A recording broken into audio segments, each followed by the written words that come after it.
গত ২-১ দিন ধরে আমরা দেখতে পাচ্ছি যে বাংলাদেশের বেশ কিছু পেস্টের মধ্যে প্লাস্টিক পাওয়া গিয়েছে। পাশে তুমি দেখতে পারতেছো যে এইসব পেস্টগুলোর মধ্যে মেডিপ্লাস ডিএস নামে একটা পেস্ট যেগুলো আমি ছোটবেলা থেকে ইউজ করতাম, আমার পরিবারের সবাই ইউজ করতো।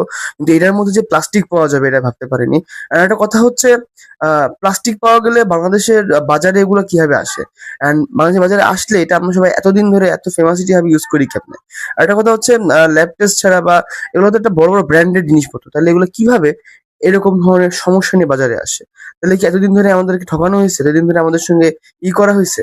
কথা হচ্ছে যে এটা কি জন্য এরকম হইতে পারে? আমি যখন এই লিস্টটা দেখতেছিলাম তখন মনে হচ্ছে যে কি ব্যাপার? মানে এতদিন ধরে এইসব ফেমাস পেস্ট গুলোর মধ্যে এত জনের সমস্যা। এখন এটা কি কোনো কনস্পিরেসি নাকি এটা অ্যাকচুয়ালি এরকম? নাকি যে ব্রাশ থেকে টেস্ট করে সেই ব্রাশের মধ্যে প্লাস্টিক ছিল? মানে এটাই বুঝতেছি না। কারণ এতগুলা পেস্ট এরকম হওয়ার কথা না। আর হইলে এখন কি আমাদের কয়লা মাজন ইউজ করতে হবে যেটা আমরা আগে ইউজ করতাম সবাই? তোমাদের মতামত ঠিক কমেন্ট বক্সে বলে যাও। আর ভিডিও ভালো লাগলে লাইক এন্ড সাবস্ক্রাইব করে দাও। Thank you very much. Bye by.